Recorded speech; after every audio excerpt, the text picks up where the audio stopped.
Alright guys, it's Storage Prospector. Like I said, I sell a lot of big stuff up on eBay, and I actually watch Craigslist Hunter and Bearded Picker and everybody show their monthly stuff. Not as in trying to show off anything, just maybe something I sell you don't know about, or maybe something I sell you've got in one of your death piles and you just don't know how it will sell. Alright, so this for the month of April, I sold 75 items. You see right over here, about $4,700 worth of stuff. There were some records on here at the end of the month that weren't paid for, and out of that $4,700, unfortunately I had two very large returns. One of them's actually on its way back now, and the other one, yeah, I already got it back. So, and there were two of the big items.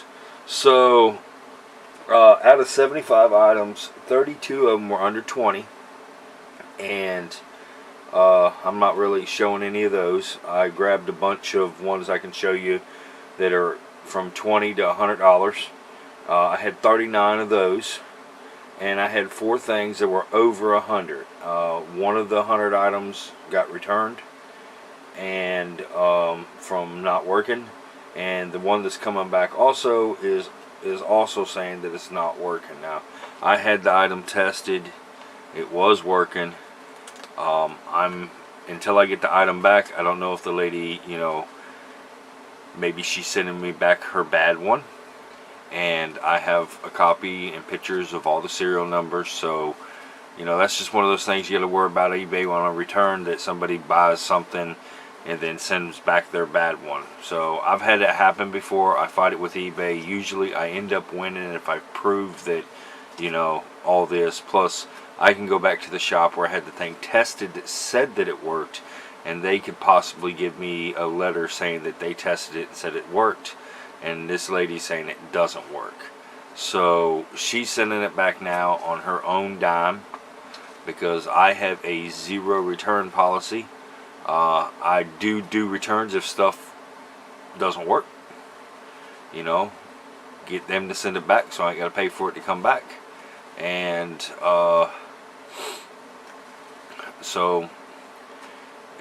if somebody's got, like, I changed my mind, I won't do a return on it.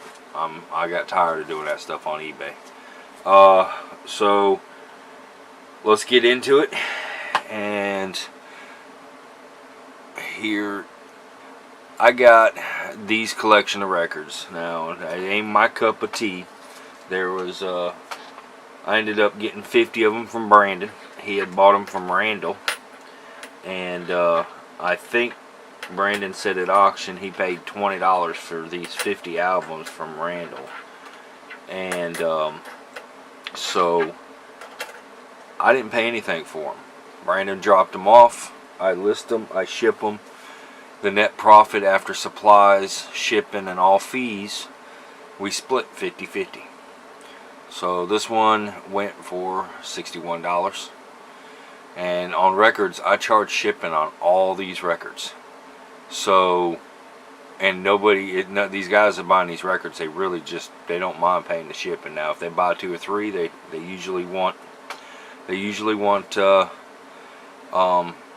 combine, which I'll combine up to 4 records, because I like to put bubble wrap in my packaging, and I can only fit about 5 records in my boxes, so it at least leaves me enough room to put bubble wrap in there.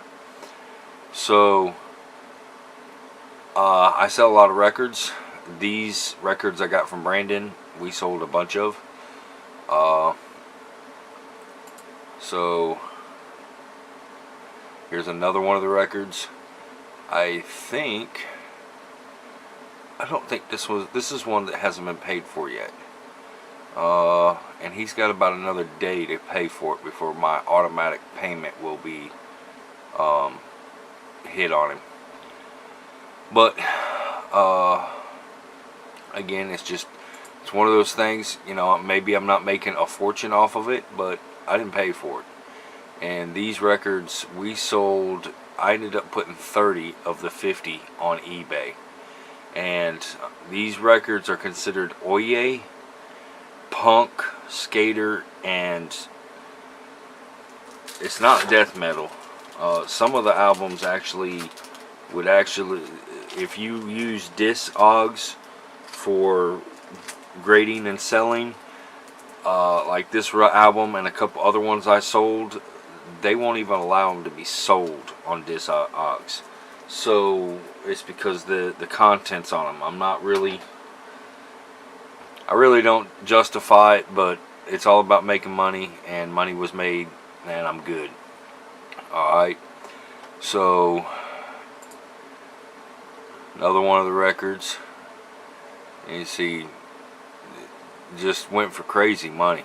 And I set all these up on auction because, like this album here, it's in poor to good shape. On a normal, I would not sell a vinyl that was in poor to good shape. Normally, I won't list, if the vinyl's not in at least good plus shape, I won't list it. But these albums were showing that they were worth so much money, and they were all originals from the mid 80s. So I listed them. Clearly state what it is here. Down in my descriptions, I state what this means and how the grading system goes. And I set the auction at like $14.99 with $4.75 shipping, and 67.66, 11 bids. Another one. This guy actually wanted to make an offer. I just sitting in my stuff to be shipped off this morning. He bought this one, and then he wanted another Youth of Today, and he gave me an offer on it, and so he spent after shipping he paid $64 for 2 albums. These were actually in pretty good shape.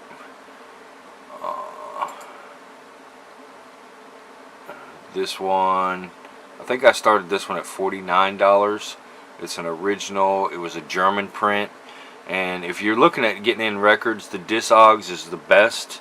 Don't just look up the name of the record. You really got to get into, there's a number on the album. It'll be somewhere on there, that WW4. That's the serial number to the album. You look that up, and that'll tell you where the album was printed. And it makes a big difference. This record printed in the United States, you know, it might have been a $20 record, but if it was printed in Germany, and I honestly think that this, not the Youth of Today, one of the other ones I got was printed in East Germany. So in the 80s in East Germany, that's pretty hardcore. That's important. It's not just looking up the albums up on eBay and see what they're selling it for. It really depends on what the serial number is on the album and the cover, and where it was printed at, because that might mean that the quality is a little bit different. Plus that one had all the inserts. So here is, and you're gonna hear this a lot. This is a Brandon and I's find. This was probably my second wow factor in the storage business. We got this locker 2017 October. We paid $3 grand for the locker, and I'm still selling clothes out of this locker. Yes, I'm paying storage fees, but I mean, look, brand new Trina Turk with tags, and I have, we are up over 30K on this locker. I mean, we did flea market sales, we did instant flip with gold finds and watch finds and all that stuff. It was all done. But like right now, I have clothes, shoes, and purses left from this lady's locker. I still have about 7 totes of clothes from this locker that I haven't even listed yet, and 40% of the clothes she had out of the like 42 wardrobe boxes and the 4 bedroom sets of furniture all had clothes in it, and 40% of them still had tags on them. The shoes like had 850 pairs of shoes, and they weren't like cheesy shoes. They were Donald Pliner and Fry's and Cole Haans, and just Tory Burch, and the purses were Kate Spade and Dooney and Burke, and just all kinds of great stuff. So I don't mind sitting on it because the unit's been paid for, and when this was $29. If we'd taken this to a flea market, we would have gotten $1 or $2, maybe $5 for it. And I think when it was all said and done, I think, let's see, we'll go back. The Trina Turk Perch, there's 3. Brandon and I made $9.86 each off of that. So that's way more than what I could have gotten at the flea market. And it's a little silk thing, so you throw it in my box thing. It didn't even do that much. But alright, so what we got here? Okay, now see this band here. You see the title name. This is that really, really hardcore stuff that's banned in a lot of places to sell. It took me a minute to figure out how to sell it, because basically I had to take the group's name off the title and only sell it by the album cover. Because when you registered the band's name on there, it got flagged on eBay. Yes, I was dancing all over them lines, but I seen sold albums for it. I had to realize that people weren't putting the band's name in there, and sold it. Again, this was one that was in pretty good shape as the vinyl. The cover was in great shape. I think this guy emailed me and he said that he cared less about the vinyl and the cover was in better shape than the one he had, and he spent $46 to get this cover so he could put it on his album. So talk about collections. See, there I go, right here. Like I said, this one was printed in the Netherlands. Okay, so that's something you just gotta look at. There's I don't have the maker's mark on here, but, and then I try to get into the pictures. I don't get too in depth into it, not when it comes to the records. Try to get your best shots here, because people, they want to see the vinyl. See, there's something, it's got a scratch in it. Now, there is ways to fix the albums. I don't have one. I haven't really looked into it. What we got here? Hey, that's the same brand. That one went for amazing. This one I started at $14.99. I put a 10-day auction on this stuff. This one was in pretty good shape also. But $93. I wish I could find more. Boy, I think Randall was very upset with. Even this last Thursday, Randall came up and he had said something along the lines of that Brandon and I screwed him on the records. That's one thing. When you sell something, you need to be happy with what you sold it for. If you're selling it to a reseller, you just got to bet they're going to resell it and they're going to make more money. So this was a little 5x8 signed piece of artwork that it came out of that $660 locker at $24.95 for it plus shipping. It actually went right here in Wilmington, North Carolina. So that is the Wilmington Pier right there. It's really, I think, the first piece of art that I've ever sold on eBay. the frame was in decent shape, but it was a nice picture. One of those things that some people would have just discarded. Alright, so this one was not even an auction. This one sold. This one sold for $124.95. So there's that number right there that I was talking about.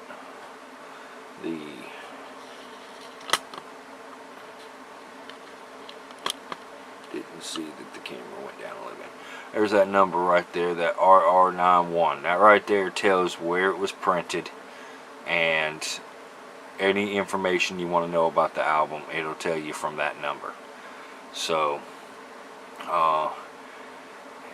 it was all 80s punk music, and it was amazing. My phone was going off like crazy for 24 hours. Alright, so this was the second biggest item I sold last month. Now, I had 1100 starting the auction. This came from the auction where the guy was splitting up. I paid $2 for it. Then I paid $50 to get the power cord for it, and to make sure everything was working. And I took it to somebody and made sure everything was working better, and I got an offer on it. And like I said, I had $52 into it, and the offer was for $800 plus the shipping. So it ended up being about $835. Well, this is unfortunately the item that is coming back. She's saying it's not working right. So I do have pictures of the serial number and everything that's on the item. So, and they're not in the pictures.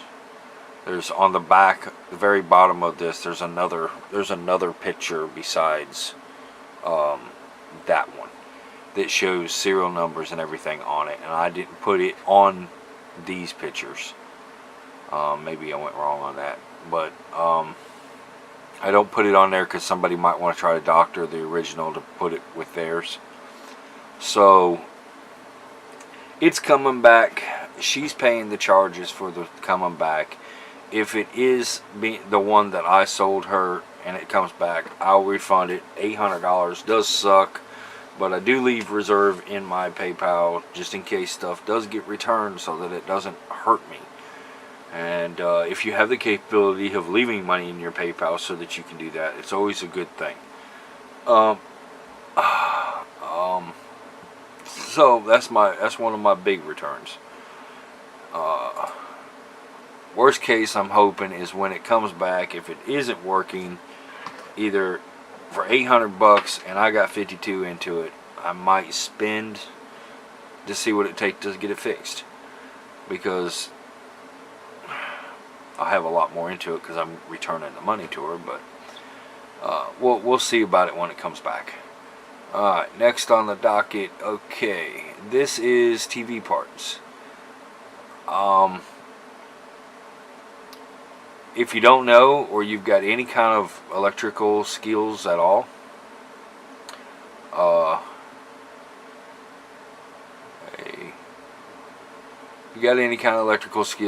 and depending on what your TV market is, I can buy a TV around here up to a 40-inch, possibly a 42-inch, for like $50. Well, if it's got the stand, the remote, and everything's working on it, you can strip it for parts, and most of the time you can double to triple your money on that one TV. Plus I do international sales, because now I usually do free shipping, and the way my stuff is free shipment on anything in the United States. If it goes overseas, they got to pay the additional shipping to get it overseas. This came from a unit that okay, well, my video is saying that it's about ready to run out, so I might have to do this in a couple. So I bought this last March, 2017. I got a 20 by 40 storage unit that had 100 TVs in it, and then it had let's see. Alright, so I was trying to find something here. Oh, here we go. Alright, so these TV boards, last March I bought a 20 by 20 storage unit. I bought a what was it, 12 by 45 or 15 by 45, that was an audio unit. And the TV unit, the 20 by 20, it had shelves over the entire place, and there was boxes like this, and in each one of these boxes there was anywhere between 1 and 5 computer parts. Now I know that board's a lot bigger than this. Well, there was other boxes. There was postal boxes, there was just regular boxes, but every single box had what TV it was, what was wrong with the TV, and then all the parts in it had 3 by 5 cards listed of what the part was and what it was selling for on eBay. Well, last year, these TV parts, I had $3,800 in an entire 2 lockers, shipping, storage, everything. And from April the 4th to November the 10th, that's what it took me to double that $3,800. Now, there was 3,600 of those boxes with 1 to 5 parts in it. I'm averaging $28 a part. I have about a 3.5% return rate on defective parts. And the way I see it is, if I can make, I think last year I did $8,500 in these TV parts, and I have enough parts that I think I can sell TV parts for, I don't know, 5 to 8 years and make $8,500. If I can make $7,000 to $10,000 a year on something that I paid for in 2017, I'm kind of cool with that. And these things are really easy to list. If you get into the TV parts, you really got to put down what TV it goes with. You need to make sure you have all the numbers, everything, the rev, what thing. There's here. Okay, see, there's, you got numbers right across here. You got to make sure you have those. If there's any stickers on there, you need to have pictures of the stickers, pictures of any of the numbers on there, because every time there's a sticker on a board, that means something else has been done to that board that might change it. If you get into listing this, you need to make sure that you have something on here that states, hey, it needs to be exactly to the board. But that one, it did pretty good. What we got next? Okay, these came from the $660 unit. There was 2 of them. He bought both of them, so he got 2 pairs, and they were brand new, but they had grease and stuff on them from sitting in the storage. And I think I threw them in a padded flat rate, and I literally took 4 padded flat rates and wrapped them and made it that thick because they were that heavy. But it was the cheapest way to ship them. That came from the $660 unit from the end of March. Okay, now this TV stand, that's what I talked about, those TV stands. This TV stand was free. It took, I think it took 4 days to sell this after I listed it. Samsung 5565 OEM stand, only had 1 screw. I had all 4 of them, but I don't know, I lost it. Okay, I have convenience centers that I can throw away stuff, and I'm able to go into in our area, you don't have to pay to recycle your TV, but you can only throw away 2 TVs a day at the convenience center. And I go in there and I take the stands off the flat screen TVs, and I write down all the information. So this was big, bulky, heavy, but I got it for free. Got $40 for it. Charged $23.75 for shipping. I think it cost $18 to ship it. So you know, it was free. And after fees, what, $36? It was just given to me free. It's just stuff to look at. And when I went that day, I think I got 7 stands for free. So, and that's the first one I sold. Next on the list, another computer board sold for $100. I sold 2 of these exact same boards last month. One came back as defective. The other one's fine. So those are my 2 big returns. I've got the ResMed air condenser, and then one of these boards. This might have been the one that was returned. And I get them to return it. Like this one, I actually paid for the return because I want to make sure I'm getting the right board back. Like I said, I've had people take these TV boards and return a different board and tell me that it's not working. So that just goes into make sure that you take pictures of all these stickers. So if they decide to try to pull a wamboozle on you, I mean, I've had ones that the stickers are almost identical, and if there was if there was a check mark or something on the board or something like that, that check mark proved that they didn't send me the right one back. Things you go into. So this is the Betty locker, and I'm going to state it as the Betty locker because when I do these reveals, I guarantee you, according to my eBay, my biggest seller is the women's clothes, shoes, and purses. And they're, again, new with tags. It had a $200 tag on it, and I sold it for $49.95. Free shipping.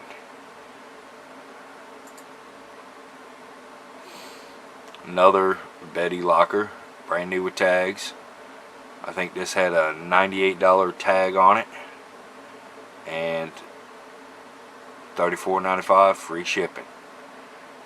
Anything for me that's usually first class, I do free shipping.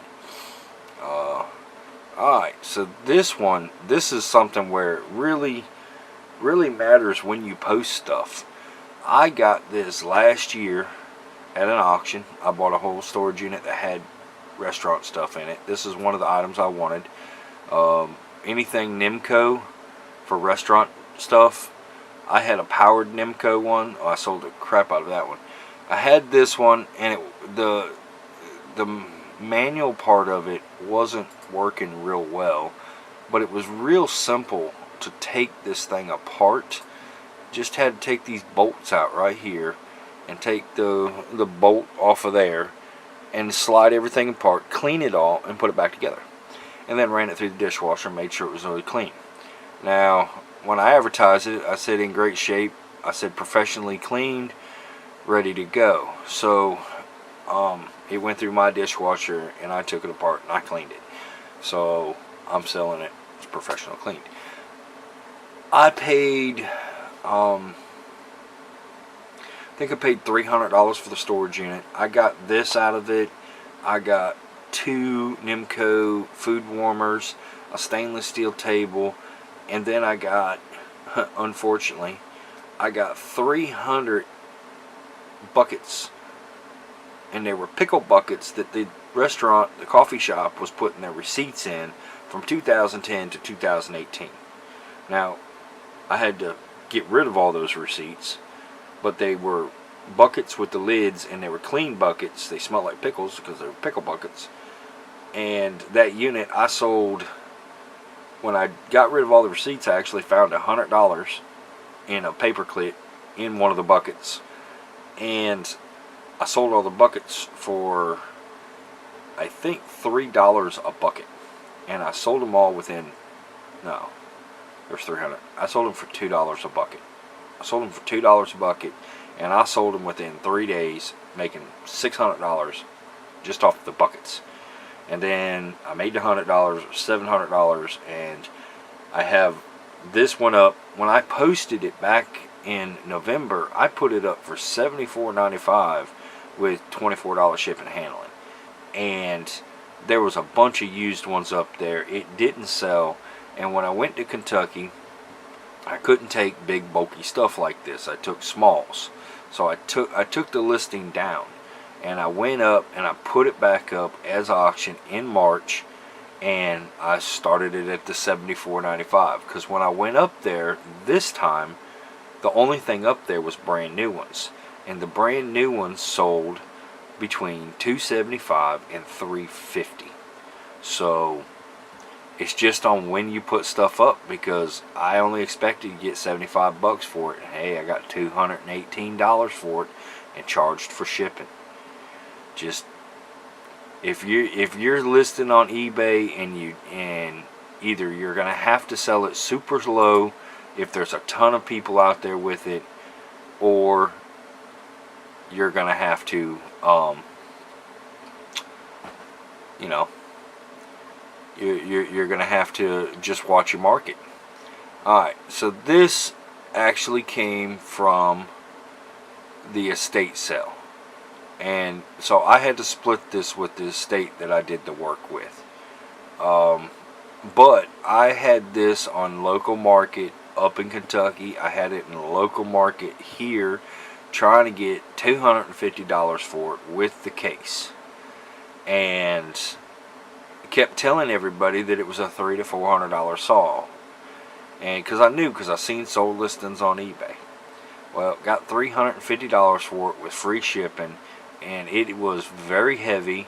I think it cost, I had to buy a better box than what I normally have. I think I had about 12 bucks into the box, double boxed it, and I think altogether I paid about $80 to ship this thing to New York from North Carolina. But, and then after it was all said and done, the profits got split with me and the estate. Alright, so no returns. Alright, this is a base station, $44.95. It's a 23 channel Cobra up in Kentucky. I bought an entire lot for $200.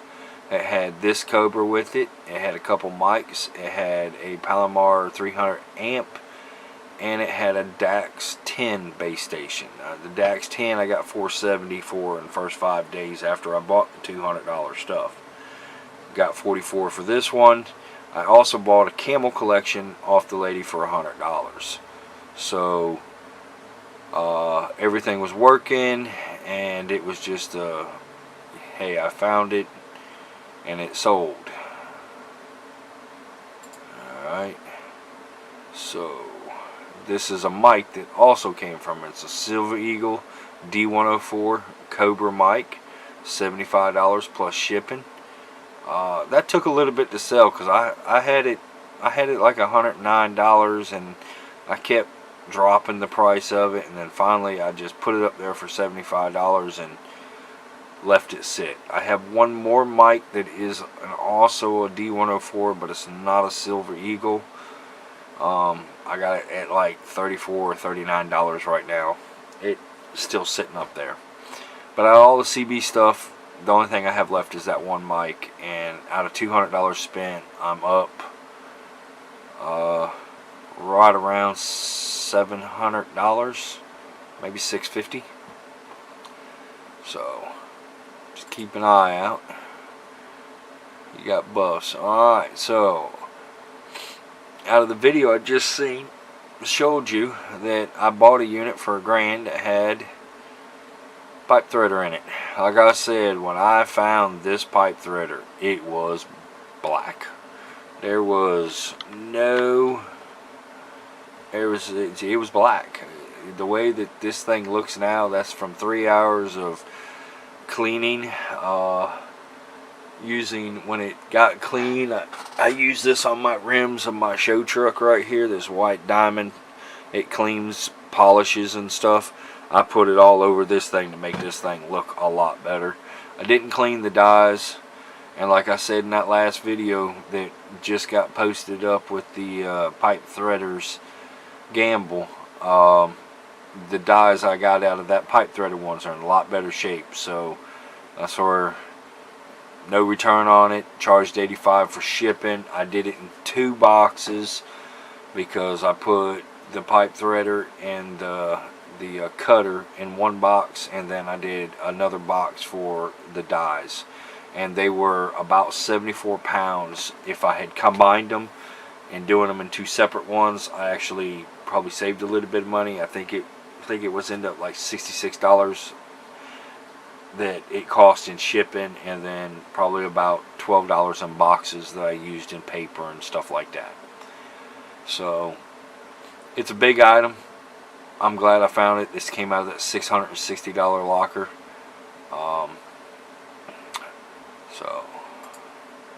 Alright, so this one came out of the locker that I showed you, the 660. There was another one I bought that day that I paid $330 for.